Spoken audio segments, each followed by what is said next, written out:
Hello दोस्तों। चलिए, तो कल हम लोगों ने देखा था क्या आइडेंटिफिकेशन ऑफ नाउन। नाउन के आइडेंटिफिकेशन को एक बेहतर अंदाज में आपने सीखने का काम किया था।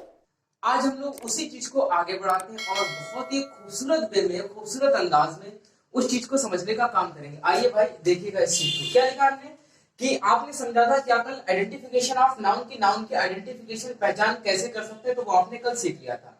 आज हम थोड़ी सी बात करेंगे आपसे कि नाउन आप लोग कैसे कैटेगराइज करते हैं। तो आपने कहा sir noun is the name of person place things, ये सारी चीजें हटा दो, एक नई चीज को देखिएगा।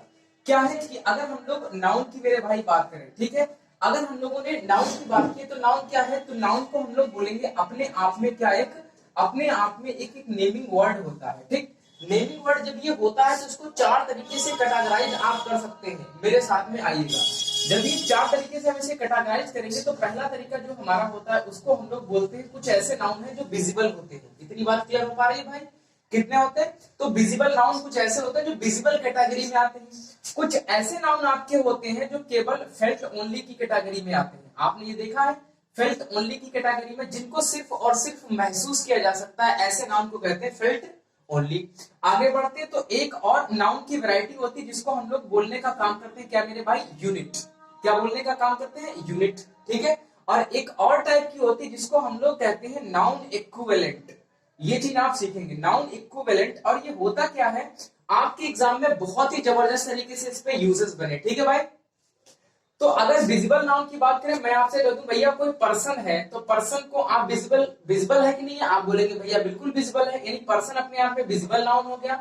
प्लेस भी अपने आप में क्या होगा भाई? विजिबल नाउन होगा कि नहीं होगा? एग्जैक्टली बिल्कुल होगा विजिबल नाउन। और अगर हम लोग इसी के साथ में थिंग की अगर बात करें तो थिंग भी अपने आप में कैसा होगा? Visible noun. यानी कि ये जो जितने भी आप पहली थ्योरी पढ़ते हैं, noun is the name of person place things, वो चीज नाउन है, बट कैसा नाउन है? विजिबल नाउन है। ठीक है। आगे बढ़ते हैं। अगर फेल्ट ओनली की बात करें तो यहाँ पर एक चीज आप याद रखिएगा, FAQS। ये चीज आपने पढ़ रखी है, नहीं पढ़ रखी है? पढ़ रखी होगी तो बहुत अच्छी बात है। तो F का मतलब एक्चुअल में सिर्फ यहाँ पर होता है फीलिंग। ठीक है। और A का मतलब सिंपली यहाँ पर क्या होता है? एक्शन। और Q का मतलब सिंपली यहाँ पर क्या होता है भाई मेरे? क्वालिटी। और S का मतलब सिंपली हम लोग कह सकते हैं क्या होता है? स्टेट। ठीक, ये चीजें हमें समझनी है। आज हम लोग इन सभी के बारे में बात करेंगे और सबसे पहले आज हमारा जो पॉइंट आ रहा है उसको हम सीखने वाले हैं यहाँ पर, क्या? Kinds of noun. और काइंड्स ऑफ नाउन हम इसी के आधार पर समझेंगे। सबसे पहले हम विजिबल नाउन को समझने का काम करेंगे। काइंड्स ऑफ नाउन में जो हमारा पहला होगा वो भाई कैसा होगा? तो आप बोलेंगे सर वो हमारा होना चाहिए कैसा? Visible noun. विजिबल नाउन यानी कि वो नाउन जो आपको लगभग लगभग वो सभी संज्ञाएं जो आपको दिखती है इस पूरे यूनिवर्स में, इस पूरे ब्रह्मांड में, सभी नाउन आपके कैसे होंगे भाई? विजिबल नाउन होंगे। ठीक है। तो अगर नाउन के काइंड्स की बात करें तो पहला काइंड्स फटाफट से जल्दी मुझे बताएगा। हाँ जी, आप ही से पूछ रहा हूं, बताइएगा क्या होगा पहला आपका? तो आप कहेंगे भैया पहला जो हमारा होगा नंबर 1, ये डाल दीजिएगा आप, जिसको हम लोग कहने का काम करते हैं प्रॉपर नाउन। क्या कहने का काम करते हैं? तो पहले को काम करते हैं हम लोग कहने का प्रॉपर नाउन। प्रॉपर नाउन होता क्या है? एक्चुअल में प्रॉपर नाउन को हम लोग कह सकते हैं कोई भी नाम जो कैसा हो मेरे भाई? स्पेसिफिक नेम हो। कोई भी स्पेसिफिक नेम अपने आप में क्या कहलाता है? तो आप कहने का काम करेंगे बिल्कुल भैया प्रॉपर नाउन कहलाता है। ठीक है। इतनी बात क्लियर हो पा रही है? आगे बढ़ते हैं। दूसरा कॉन्सेप्ट इसमें देखिए, जो प्रॉपर नाउन होगा हमेशा प्रॉपर नाउन का जो आपका अपर, जो आपका इनिशियल लेटर होता है, कैसा लेटर भैया? तो आप बोलेंगे सर बिल्कुल जो हमारा इनिशियल लेटर होता है वो इनिशियल लेटर आपका हमेशा अपर केस में रहेगा। अपर केस बोले तो कहने का मतलब है कैपिटल लेटर में रहेगा। ये बात आप ध्यान रखिएगा बहुत अच्छी तरीके से। ठीक है। इतनी बात समझ में आ गई है? अगर हम लोग प्रॉपर नाउन की मेरे भाई बात करेंगे तो इसमें फाई और प्लस प्रॉपर नाउन लगेगा आपका। अब फाई क्या होता है? एक्चुअल में इंग्लिश लैंग्वेज में इस चीज को नाम दिया जाता है जीरो आर्टिकल या नो आर्टिकल। इतनी बात समझ में आई है? तो यहां पर कहने का मतलब है जीरो आर्टिकल या नो आर्टिकल, और आर्टिकल बोले तो ए एन या द, यानी कि प्रॉपर नाउन से जनरल केस में हाँ लगता है प्रॉपर नाउन से पहले द का यूज भी होता है, लेकिन वो बहुत ही यूनिक केस है। जब आप आर्टिकल एंड डिटरमिनर को पढ़ेंगे तब उसमें सारी चीजें आपकी बिल्कुल एग्जैक्टली क्लियर कर दी जाएंगी। इतनी बात भाई समझ में आई है? ठीक है। तो ये आपका रहा प्रॉपर नाउन। क्या होता है प्रॉपर नाउन भैया? प्रॉपर नाउन एक स्पेसिफिक या पर्टिकुलर नेम होता है किसी भी व्यक्ति का, किसी भी प्लेस का, किसी भी थिंग का। इस कारण प्रॉपर नाउन, प्रॉपर नाउन का जो इनिशियल लेटर होगा, जो पहला लेटर होगा वो कैसा होगा? तो आप बोलेंगे सर बिल्कुल अपर केस यानी कि कैपिटल लेटर में होगा। उससे पहले नो आर्टिकल यानी कि फाई का यूज होगा। इतनी बात समझ में आ गई है भाई? क्लियर? ठीक है, अब हम लोग आगे बढ़ते हैं और एक दूसरी चीज को समझने का काम करेंगे। ठीक है, और दूसरा हमारा कॉन्सेप्ट यहाँ पर चलेगा कॉमन नाउन। ठीक, तो आइए भाई अब हम लोग समझते हैं इसका जो बी पार्ट हमारा होता है कॉमन नाउन। ठीक है, तो आपने अब प्रॉपर नाउन अभी देख लिया था। ठीक है, अब हम सब लोग समझते हैं कॉमन नाउन को।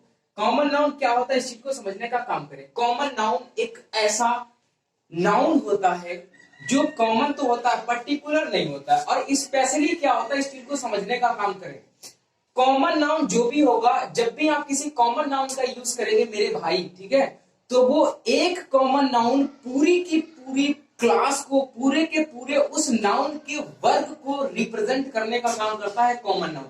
मैंने कहा, एक सेंटेंस आपके सामने कहा कि बच्चे शरारती होते हैं, तो मुझे एक बात बताइए, क्या 4 महीने का बच्चा शरारती होता है, या 2 साल का बच्चा शरारती होता है, या 12 साल का बच्चा शरारती होता है? आप कहेंगे सर बिल्कुल ये तो बात एग्जैक्ट क्लियर है, कितने साल का बच्चा शरारती हो रहा है यानी कि इसका पता नहीं। तो बच्चा 4 महीने से लेकर के और 12 साल के बच्चे तक के, मतलब सभी बच्चे उसके क्लास में उस वर्ग में आ जाते हैं, तो सभी बच्चे शरारती होने का काम करता है। मैंने कहा मैं एक स्टूडेंट से मिला, आप मुझे बताइए क्या स्टूडेंट्स वो क्लास 1 का था, क्लास 5th का था, कि इंटर का था, कि ग्रेजुएशन का था? नहीं बता सकते आप ना।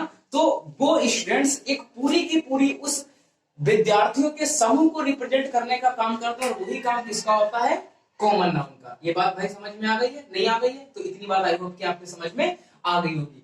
अब कॉमन नाउन की अगर हम बात करें, मैं आपसे कहूं कि भैया मैं कल स्कूल गया, तो आप कहेंगे सर कौन से स्कूल गया, शाहजहांपुर में तो बहुत से स्कूल है, मैं आपको कौन से स्कूल में ढूंढूंगा? बिल्कुल, जब मैंने एग्जैक्टली कहा मैं एसएस कॉलेज गया, तो वो एक एसएस कॉलेज प्रॉपर नाउन है और केबल कॉलेज एक कॉमन नाउन है। बात समझ में आ गई है? आइए भाई अब इसको समझते हैं। कॉमन नाउन क्या होता है, एक कॉमन नेम होता है। क्या होता है भाई मेरे, एक कॉमन नेम होता है जो लगभग हर जगह पर काम करता है, और ये पूरी की पूरी एक क्लास को रिप्रेजेंट करने का काम करता है। दूसरी बात अगर देखें, तो जो कॉमन नाउन का जो इनिशियल लेटर होगा, वो आपका इनिशियल लेटर चलता है किसमें, लोअर केस में। ये बात समझ में आ गई है? किसमें चलता है भैया, तो लोअर केस में चलता है। हाँ, अब अगर इसके तीसरे पॉइंट की बात करें, तो इसके कॉमन नाउन से पहले आप आर्टिकल और उसके बाद में ही कॉमन नाउन का यूज कर देंगे। ठीक है, आर्टिकल और फिर उसके बाद में आप कॉमन नाउन का यूज कर देंगे। इतनी बात भाई समझ में आ गई है? तो कॉमन नाउन का ये आपने यूज कर दिया, देखा है किसका, कॉमन नाउन का। ये बात समझ में आ गई। अब इसमें कॉमन नाउन में अगर मैं आपसे बात करूं स्कूल की, क्या आप स्कूल को नहीं देख सकते? भैया बिल्कुल देख सकते हैं। तो यानी कि विजिबल की कैटेगरी में आ गया कि नहीं आ गया? अगर मैं बात करूं आपसे किसकी, मैंने कह दिया है विद्यार्थी, क्या विद्यार्थी को नहीं देख सकते? बिल्कुल देख सकते हैं। क्या आ गया आपका, ये विजिबल की कैटेगरी में। ठीक है भाई, आगे समझते हैं सी पार्ट में इसको, और जिसको हमने समझने का काम किया। आगे देखिए, हम लोग इसको कहते हैं कलेक्टिव नाउन। क्या कहते हैं भाई, कलेक्टिव नाउन। ठीक है, पढ़िएगा। ठीक, कलेक्टिव नाउन ये है। कलेक्टिव नाउन सर क्या होता है, तो आप कहेंगे सर कलेक्टिव नाउन क्या होता है? कलेक्टिव नाउन मींस झुंड होता है। ठीक है, झुंड या ग्रुप होता है। किसका ग्रुप होता है? मैं आपके सामने एक छोटा सा एग्जांपल ले रहा हूं। अगर मेरे पास 5 मार्कर हैं, 3 पेंसिल हैं और 4 पेन हैं, और मैंने उनको सभी को एक में मिला दिया, तो क्या बताइए वो अपने आप में कलेक्टिव नाउन कहलाएंगे कि नहीं कहलाएंगे? बताइए। तो आप कहेंगे सर बिल्कुल, जिनको नॉलेज नहीं होगा, जिनको अभी ये चीज कॉन्सेप्चुअली नहीं पड़ी होगी, भैया बिल्कुल होगा कलेक्टिव नाउन, क्योंकि ये ग्रुप है। लेकिन ये ग्रुप है तो बट सिमिलर, एक जैसे का ग्रुप नहीं है। और कलेक्टिव नाउन वही होता है जिसको हम लोग कहते हैं collective noun is a group of similar. कैसा ग्रुप? सिमिलर, एक जैसी वस्तुओं का, एक जैसी चीजों का, एक जैसे लोगों का जो भी ग्रुप होगा, उसी को हम लोग क्या बोलेंगे भाई, कलेक्टिव नाउन। इतनी बात समझ में आई कि नहीं आएगी? तो बिल्कुल आई होप कि आपके समझ में ये चीज आ गई होगी। ठीक है, तो कलेक्टिव नाउन की अगर हम लोग बात करें, तो कलेक्टिव नाउन क्या होता है? कलेक्टिव नाउन आप कह सकते हैं नेम ऑफ ग्रुप, कुछ भी ग्रुपिंग का एक नेम होता है। ठीक है, अब इसके अगर आगे हम लोग बात करें तो क्या हो सकता है, जैसे हमने कह दिया है व्यक्ति, ये सुना है आपने? हो सकता है, बिल्कुल भैया हो सकता है। अगर हमने आर्मी की बात की तो ये हो सकता है भैया, बिल्कुल हो सकता है। अगर हमने क्लास की बात की है तो ये हो सकता है, बिल्कुल सर हो सकता है, नहीं हो सकता है। हाँ, इसमें ए का यूज कर सकते हैं हम लोग, लेकिन कब कर सकते हैं? जैसे कि ये लिखा हुआ है वे भी, आप इसको जानते हैं क्या होता है भाई, बताइए जल्दी से। नहीं जानते होंगे। तो अगर हमें ये कहना है ए डैश ऑफ लेडीज, लेडीज का जो ग्रुप होता है, लेडीज का जो ग्रुप होता है, उनका जो समूह होता है, उसको हम लोग बोलने का काम करते हैं वे भी। ठीक, तो इसमें जब हमें इसको सिंगुलर बनाना है तब हमने यहाँ पर ए लगाया, अन्यथा हम इस झुंड को पूरे के पूरे ऐसे ही रखेंगे। और यहाँ आपसे कलेक्टिव नाउन किससे पूछता है मेरे भाई, यहाँ आपसे क्लोज टेस्ट में पूछता है कि ये चीज उन्होंने दे दी है और इतनी चीज, और इसकी जगह पर उन्होंने रख दिया है क्या, यहाँ पे ग्रुप रख दिया है, यहाँ पे एक चीज आपके लिए पैनल रख दी है, पैनल के अलावा और एक बेबी शब्द रख दिया है, एक और कुछ रख दिया है, ठीक है। तो आपको इसमें से एग्जैक्ट मीन वाला निकालना है जो आप कलेक्टिव नाउन में पढ़ेंगे। इतनी बात भाई समझ में आ गई। तो ऐसे एक नहीं, लेटेस्ट वर्जन पे हजारों शब्द हैं जो आपके डिक्शनरी में, जो आपके एग्जामिनेशन में कई बार पूछे जा चुके हैं, और उस चीज को यहाँ पर समझने का काम करेंगे, ठीक है भाई। आइए इस चीज को मिटाते हैं, नेक्स्ट पे हम लोग बढ़ने का काम करते हैं। नेक्स्ट हमारा कौन सा है, मटेरियल नाउन, ठीक है भाई। और ये भी कलेक्टिव नाउन आपका विजिबल नाउन की कैटेगरी में आता है, ठीक है। अब हम लोग समझते हैं इसके डी पार्ट को, और जो अपने आप में कहलाने का काम करता है क्या, मटेरियल नाउन, ठीक है। अगर मटेरियल नाउन की हम लोग बात करें, सर मटेरियल नाउन क्या होता है, तो मटेरियल नाउन वो नाउन होता है जो किसी भी रॉ सब्सटेंस, यानी किसी भी सब्सटेंस का या किसी भी रॉ मटेरियल का, कच्चे पदार्थ का कुछ ना कुछ, किसी का भी जो क्या हो, नेम हो, उसको हम लोग कहने का काम करते हैं मटेरियल नाउन। बात समझ में आ गई। जैसे मैंने आपसे कहा सर गोल्ड, गोल्ड क्या है, तो आपने कहा भैया बिल्कुल मटेरियल नाउन है, क्योंकि ये मटेरियल है, अपने आप में एक पदार्थ है। मैंने कहा भैया क्या आयरन, तो आयरन अपने आप में क्या है, तो ये भी एक मटेरियल है। मैंने इसी प्रकार से लिख दिया सिल्वर, तो सिल्वर क्या है, तो आपने कहा सर ये भी तो क्या है, मटेरियल नाउन है कि नहीं है, बताइए भाई।